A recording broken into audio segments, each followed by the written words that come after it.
Good morning, everyone, and a very warm welcome to our Intelligence in Action, our student-led podcast series where we, as third-year education students at IBG Campus Temenggong Ibrahim, explore cutting-edge teaching theories and real-world application in Malaysian primary schools.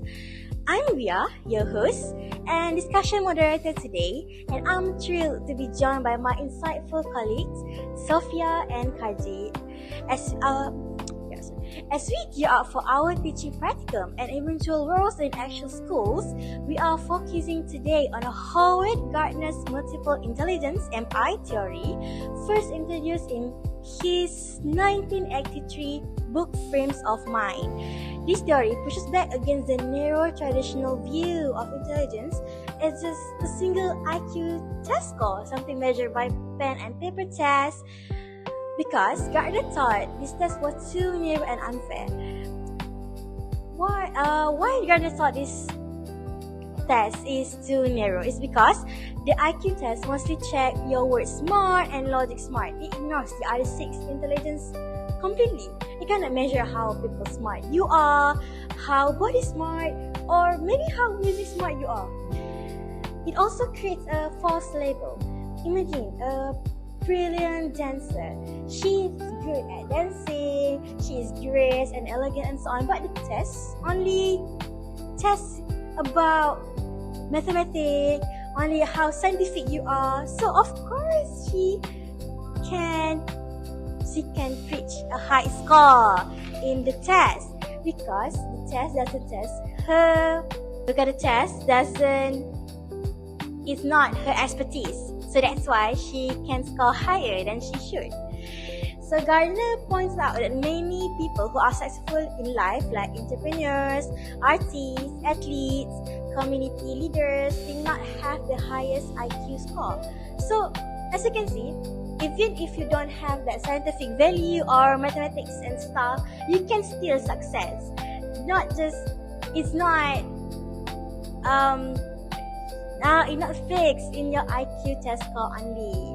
So we already talked about word smart, body smart, and logic smart, right? So Gardner theories actually proposes 8 intelligence. So the other 5 are spatial visual, it is picture smart, music smart, interpersonal people smart, and naturalistic nature smart.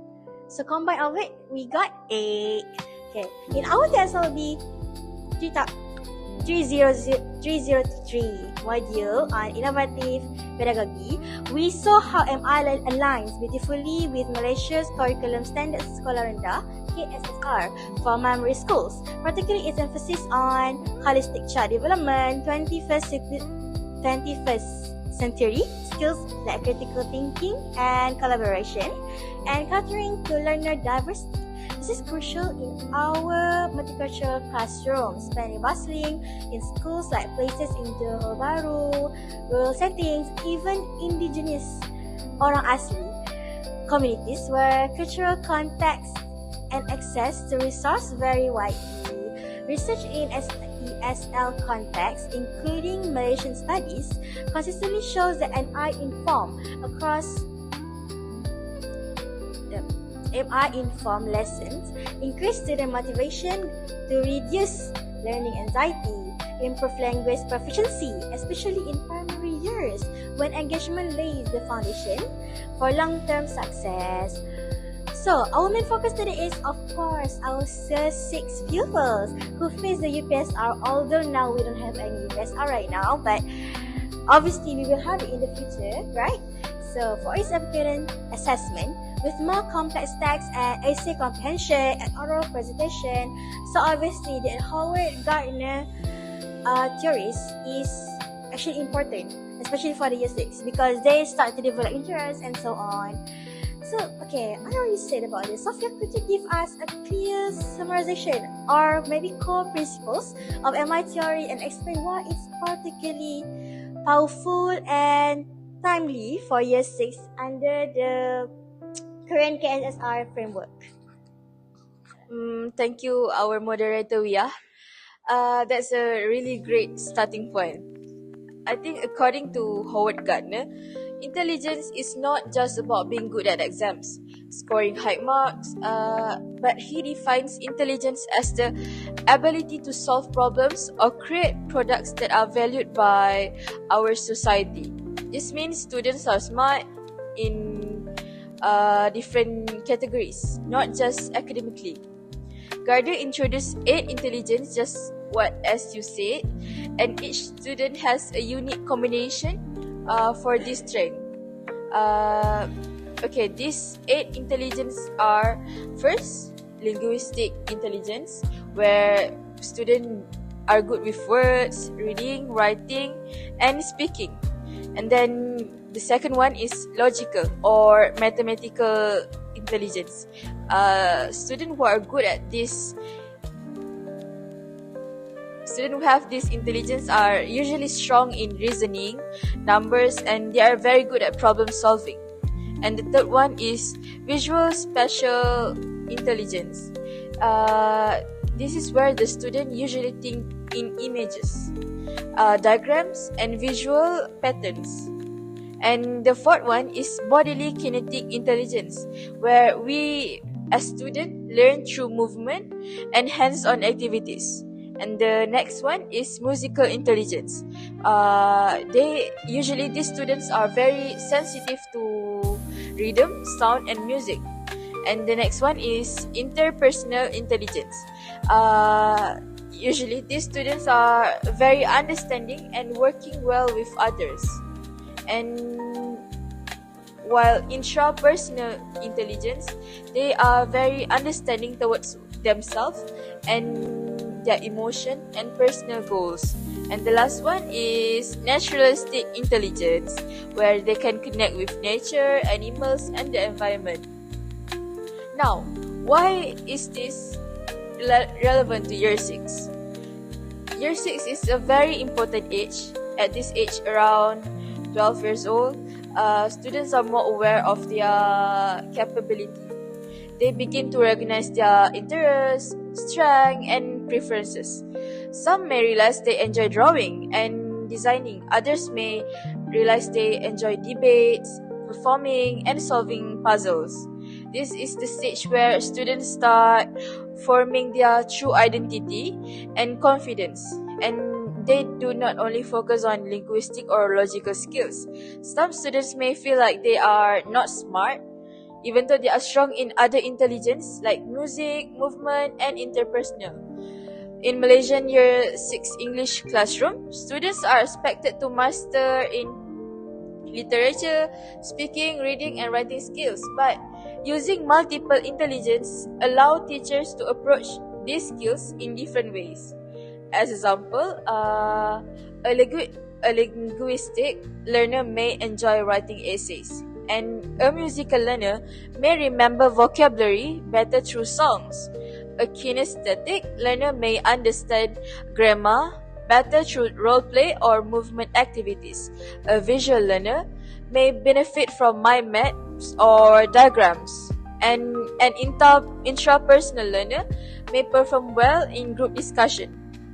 Because year 6 are usually large and diverse, recognizing their own intelligences help ensure that every student feels capable and included, to help motivate them and to help them participate and being confident, especially as students who prepare for important assessment and transition to secondary school.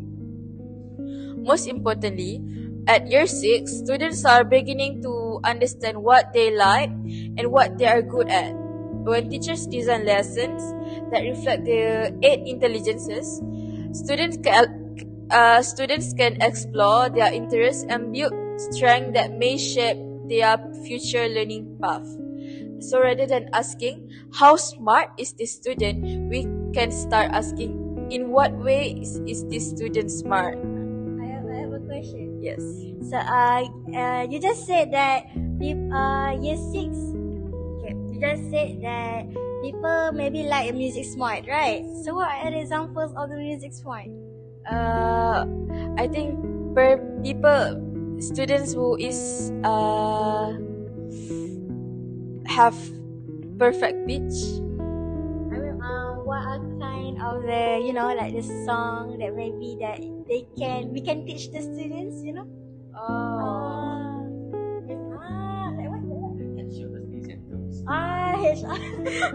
what? So like, HLB Centers, ABC and so on. I think for those songs, they are not suitable with year 6 because those songs are for kindergartners. Okay. So we can use songs that are suitable for them, like yes. We can use their level of English. And Karjit, I know you've got some thoughtful reservation about practically. Do you have on the relevance, or would you push back on feasibility given real class or constraints? Thank you, Sophia. So your points are on benefits. They are compelling and also backed by solid evidence. So I do agree, MI, which stands for multiple intelligence, holds real promise and for engagement and inclusivity. However, from my point of view, I have to challenge the idea that it's straightforward for us for implement fully in typical Malaysian primary school. How exactly can a teacher realistically activate all those kind of forms together?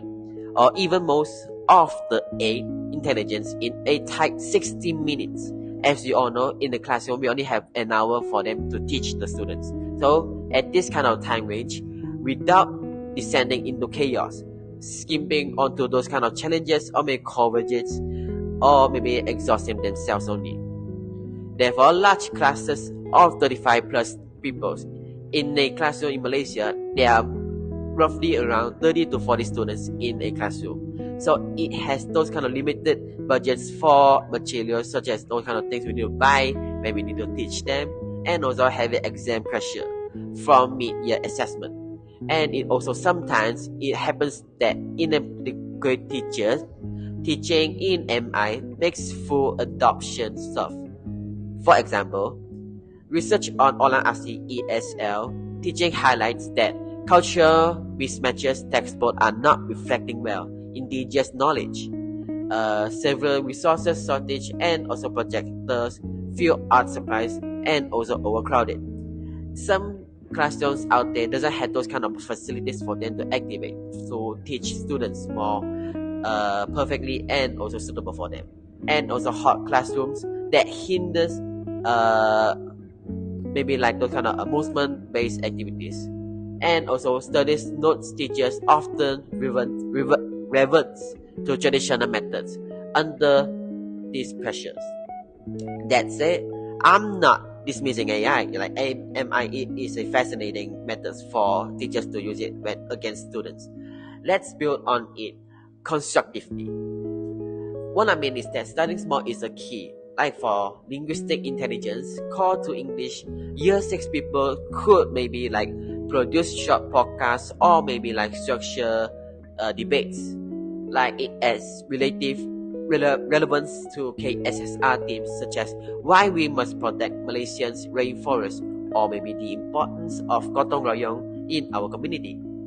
Therefore, these horns pursue our new vocabularies or maybe like thinking and also pronunciation while meeting listening and also speaking standards. Evidence shows such verbal tasks significantly builds fluency and also our patience in ESL classrooms. Therefore, I have a question.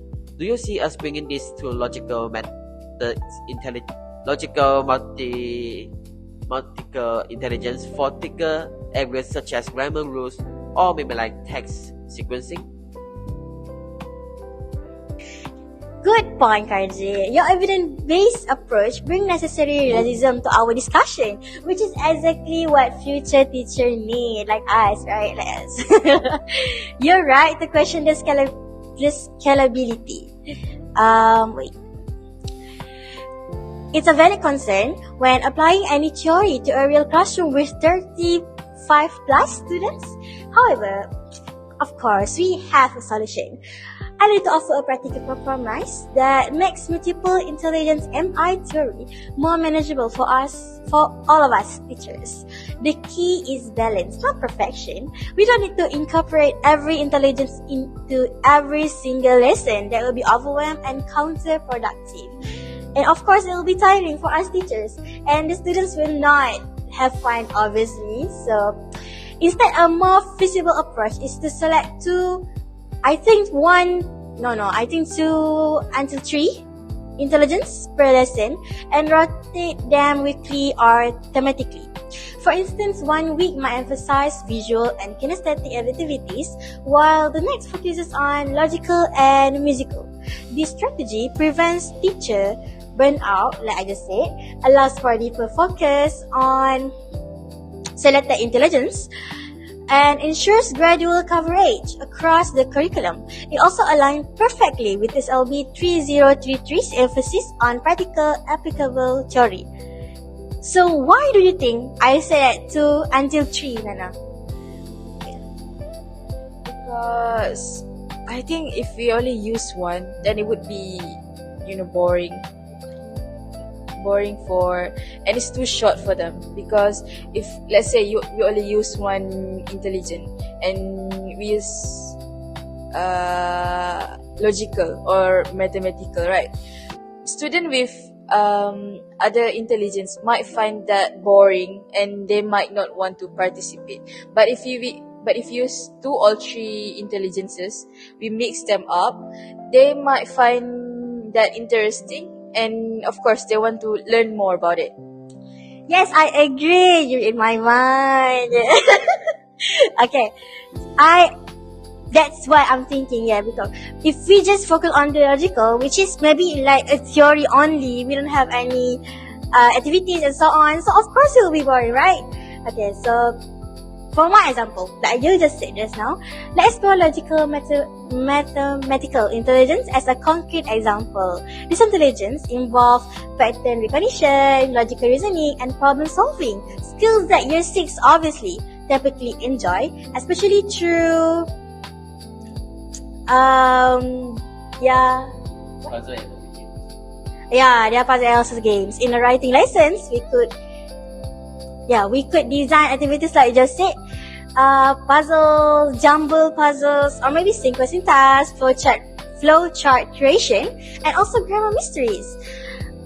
Me personally, in year 6, I really like this kind of game because it will be exciting, because you need to search for the things that you need to combine and so on. So research obviously support this approach. Studies on mathematical intelligences in ESL classroom demonstrate that such logical tasks significantly boost their problem-solving skills and reading comprehension accuracy. Students engage more deeply when learning feels like discovery, not just talking with each other, not just teacher giving instruction and we do the works. So yes. Now, okay lah. So now let's put this discussion to you, Sophia. How might we apply special or visual intelligence to make reading and writing more creative? What specific strategies that you maybe have an idea or come to mind for using visuals and for using visual creatively to organize and enhance ESL learning? Thank you. Yeah, you handed that to me very nicely. To clarify, special or visual intelligence, it's about thinking in images, special relationships, and design. And for year 6 pupils, creating a colorful mind map summarizing themes in stories, like as example, encouraging them in Malaysia folk tales, and draw comic strips retelling Sang Kancil and Wiyah. Have you guys ever read of that? Yes. With speech bubbles or dialogue practice, or design eye-catching posters to persuade classmates on issues like recycling or anti-bullying, directly tying into KSSR persuasive writing. And in research in primary ESL indicates that visual support can increase retention by up for 65% for visual dominant learners, making abstract grammar or plot elements concrete and is resource scarce Malaysian schools like low-tech wins and recycled paper for sketches, blackboard drawings or group murals. For rural or orang asli context, with fewer supplies, simple hand-drawn storyboard works too. And Karjit, your earlier point on digital gaps is valid. Perhaps we prioritize adaptable or no-cost option. And what's your take on bodily kinesthetic to keep energy high? If I may jump in politely, Sophia. Yes, absolutely.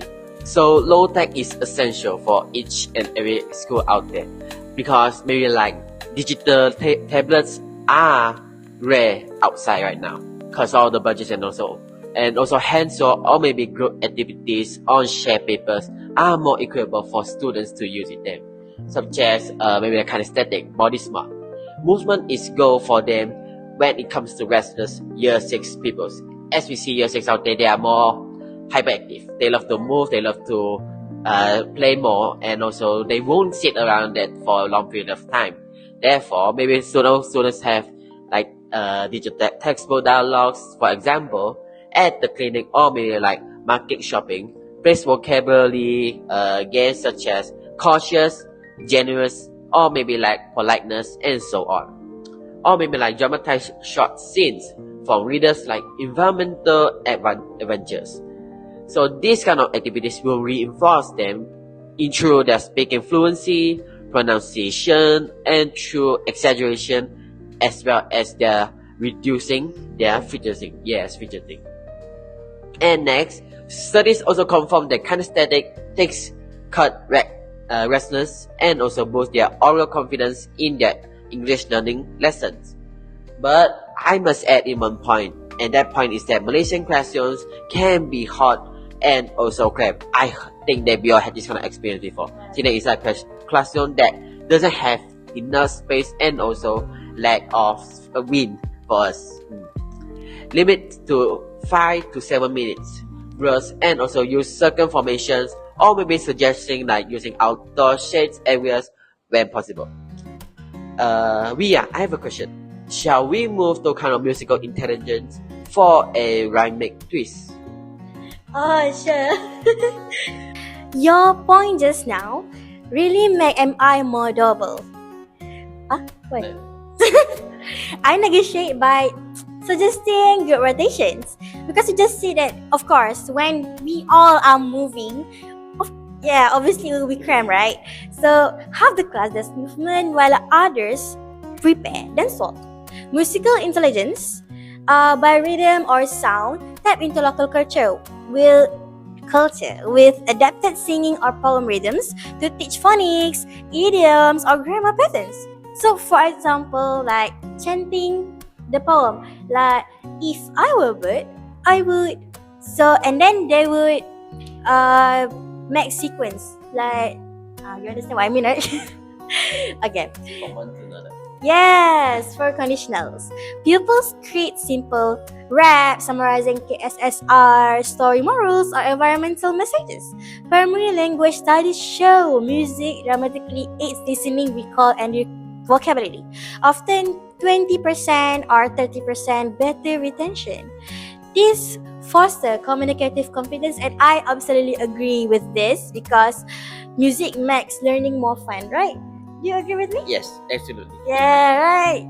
Yeah. As a part of music, as a part of someone who loves music, I approve. Yes, it makes memorizing more fun and actually more easier. Because obviously our Gen Z or Gen Alpha right now, all of us love music, and we actually depend on that kind of thing to actually learn, right? Okay, I already done musical intelligence, so maybe Sophia, interpersonal next. Sure, yeah. Interpersonal or people smart, that usually shines in social interaction. Year six usually holds structured group discussions on, as example, how technology affects our daily life, and peer edit writing drafts with feedback forms, or build collaborative chain stories where each adds a sentence. And in multicultural Malaysia, this builds empathy, reduce shyness in oral assessment, and practices real life language. As a teacher, we should make sure that our students know how to speak in real life and not just in exams. Yeah. Because I think most of us, um, back in my high school, most of us only know how to write things in English when it's exam time, and we cannot talk in daily communication. So I think that's bad, and as a future teacher, we should try to not make that happen for our future generation. And ESL group work study shows that communication gains. And Karjit, your thoughts on intrapersonal to balance the social side? Good call, Sophia. Yes, it promotes social skills vital for KSSR orals. But we must also know that potential overwhelms for introverts people in large groups. I'm sure we all had that kind of friends who are introverts. They are scared to interact with other people, scared to talk more. Pay quiet or maybe offer those kind of intrapersonal such as self-smart. It reflections journal where people write what is this story taught me about friendship and how it applies to my life. Therefore, or maybe like self-assess, right strength, or maybe their weaknesses with rubrics. Therefore, this kind of activities cultivates them to metacognition and also autonomy. MI, multiple intelligence, research links that reflections to sustain motivations. Why not tie that in naturalistic or for a holistic close? Wiyah, maybe you could make a link to it just so as I say. You want me to summarize? Yeah. Okay, sure. Nature, maybe we can move on to the naturalistic, nature smart, like you just said. Okay, Audio Scavenger Hunt describing Malaysian plants or animals in English journals, or nature-inspired descriptive writing on rainforests or monsoons, aligning with KSSR environmental themes. So to actually summarize our podcast here, tight time, large cluster, resource scarcity, especially rural or asli, teacher training gaps, cultural relevance, and balancing syllabus or exams. A hybrid approach, MI activities 2 or 3 times weekly, like we just discussed right now. Okay, alongside traditional methods seems most feasible and sustainable.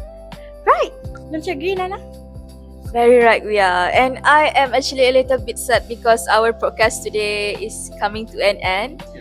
But to recap, I think I personalizes Year 6 English learning, activating diverse strength through evidence-backed, inclusive activities that boost engagement and retention and skill across KSSR strands. And Karjit?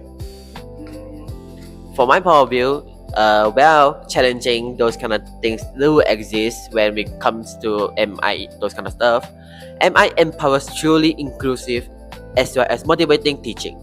As student educators, let's commit to reflective, evidence-informed practice by and also starting small but consistency. Okay. Thank you both, and Nana and Karjit, for this rich balance exchange. Dear listeners, Fellow students, teachers are enthusiasts. Experiment with these ideas in your own planning or classroom and share your experiences in our class forum or maybe our class podcast or comments. Until next time, bye.